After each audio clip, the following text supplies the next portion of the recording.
Walk me through your night a little bit. You didn't seem so satisfied with it down at the podium. No, my riding has been pretty good, but I can't get off the gate. Like, I'm a half a bike length or so behind right after the gate. So when I'm that far back, it's like really, I make it really tough on myself. So that's not ideal. And the last one, I finally, I had some 250s next to me, so I got off to a better start. Was ready to battle with Eli, but I washed out in that right-hander and ended up second. So I guess I'm satisfied with my riding, but the starts have to be better, and I'm on new suspension too, so trying to learn a lot. Of course I want to win, but overall, like I said, my riding has been good, just the starts weren't there. So being so far back, it's just really hard to battle for a win. All right, Dean, starts seem to be your kryptonite today. Walk me through your race a little bit. Yeah, starts seem to be my kryptonite my whole career. Yeah, not the best night. I think I was 5th overall, but finally had a good start and good race the last race. But man, I'll tell you what, a lot of riding. 3 15-minute practices, 1 qualifier, so that's included in that. And then 4 races, so dude, I'm smoked. Got to do it again tomorrow. So starts were rough. I think I went 5, I don't even know, 9 was dead last off the start. 6, 3, so not great, but honestly, at least I finished off on a good note. Carry that into tomorrow. So you've been racing quite a bit with the Australian GP or the Australian series and all that. Are you a little bit burnt out, or do you feel like you're getting stronger with the races? I'm a little tired for sure. Definitely a little tired, but I didn't have to make the big trek over here because I was already over here. So I only had like a 3.5-hour flight, which was nice. But I'm tired. Been racing every weekend for quite a bit now and traveling a lot, but it's all good. It's all good. It's what I enjoy to do, and just need to get these starts dialed for tomorrow, and it will be a good day. All right, Enzo, you pulled through with the 2nd overall. Walk me through your night a little bit. Yeah, it was a good day overall. Just my starts were really, really bad tonight, all 4 of them. I'm struggling. I gotta figure out something for tomorrow because I feel like I'm one of the fastest, out there. And I feel really good overall with the bike. Like I said, just the starts, but happy to be here. It's been a long journey, and to be on the podium feels really good. What do you think is going to make the difference for the starts tomorrow? The track conditions are really sandy, so you want to walk me through what it's like trying to start out there? To be honest, I don't know. That's why I was struggling. I mean, I can't get the jump. So they get the jump on me, and then it's over, and yeah, that's about it. How did the track develop over the day? Like, they were seemed to be late to building it. Yeah. Did it get better as the night progressed? It got rougher, and I feel like the track developed better than we all thought it would. We thought it would be much rougher than it was. Some parts got really hard packed, and I think because of how warm it was today. And I feel like it's good. For me, the rougher it gets, the better, so I was happy about it. And yeah, I think tomorrow should be a good race again. So talk to you a little bit about what you're going through right now. Aside from racing Motocross Nations and the Vancouver GP, what's the training situation like back home in Brazil? Yeah, like I was saying, like off the camera, it's funny because if people realize where I ride back home, my tracks, like I don't really have, like I do have a small supercross track, and I've been riding like on a 450, so I come here riding 250 is a bit different. And yeah, I've just been back home in Brazil riding, so I rode outdoors for a long time on the 450 to get ready for this Nations, then came back and then was riding 450 on the arena cross track I have. And yeah, it's been nice. It's been really warm in Brazil, like 100 degrees. And yeah, it hasn't rained for like 2 weeks, so the track was baked. Was going to the track at like 6 in the morning. So it's been nice. Just like Tim Geiser says, if you're a happy rider, you're a fast rider. So like for me to be home and riding, I'm always happy. So the results and the speed show itself, and because yeah, we're all racers on the inside. So I just feel good about myself. So it's been nice being back home, and yeah, I don't know. We'll see what next year has for me. Almost a really, really good night for you. If you didn't have that crash in the Moto2, you probably could have came out with a 2nd or a 1st overall. Walk me through your night a little bit.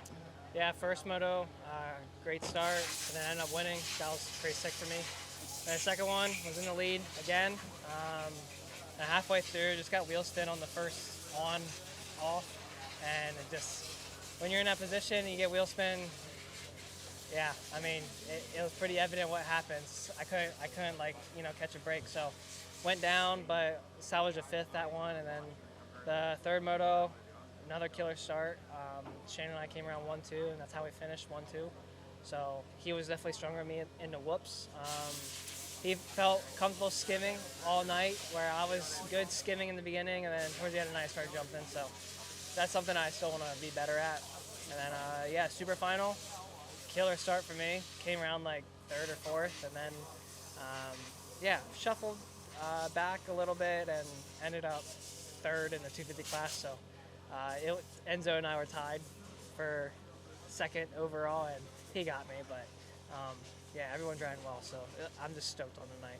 All right, Shane, not a perfect night, but a dang good one. 2-1-1-6 for first overall. Walk me through it a little bit.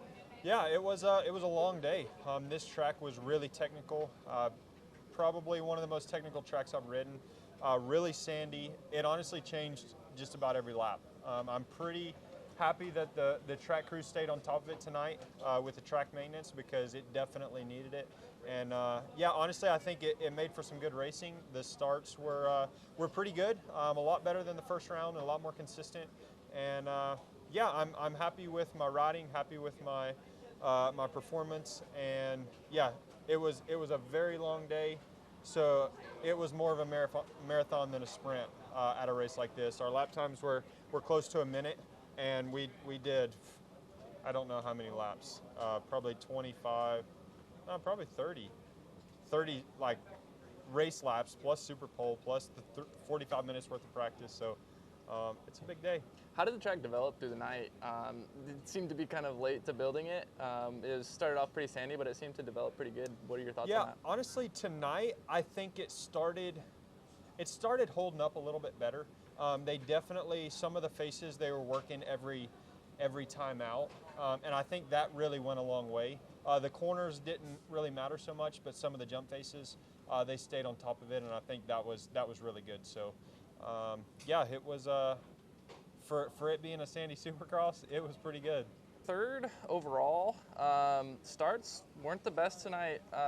Walk me through your night a little bit. Yeah, for whatever reason, I didn't execute. I didn't do my job as good as I needed to. So, yeah, I need better starts. You know, I can't give those guys track position and expect to beat them. So, we'll make some small adjustments for tomorrow, and hopefully get better starts and try to get some clean air sooner. Did the sandy conditions make it a challenge? Yeah, it was it was sandy, but it had a hard base, so it made it it was tricky. It got better, I think, once the nighttime came and the sun went down. But tomorrow will be, you know, it's a day race, so tomorrow will be interesting to see how much moisture stays in it and how much goes away. But yeah, time will tell. What's it like? You had quite a few battles with Ken throughout the night. What's it like trying to race that guy? Yeah, it's always good. I don't mind battling with Kenny. You know, I got a lot of respect for the guy, and he's he usually races you pretty clean. So the battles are always fun, and you never really have to worry about getting your front end sawed off, which is nice. But yeah, I mean, I got the best of him in the second one, and I thought I was going to get him in the third one and just made a little mistake, and he got to my inside, which was unfortunate. But yeah, I'm happy with my riding. We're closer to the front than we were at round one, so let's go home and get rest, come back and do it again tomorrow. So real quick, aside from the WSX, you've been racing the Australian Series. Has that been beneficial for this? Yeah, it is, but the bikes are different. You know, with WSX, we have different fuel and different engine package. So bike's the same, but we do jump back and forth with stuff. So all in all, though, all this racing is beneficial for me. You know, missing all last year in the States, Supercross-wise. I guess you could say I'm making up for it right now. So yeah, I mean, all in all, I'm happy. Like I said, I'm happy with where I'm at. Just need to do a few things a little bit better, and we'll be hopefully even closer.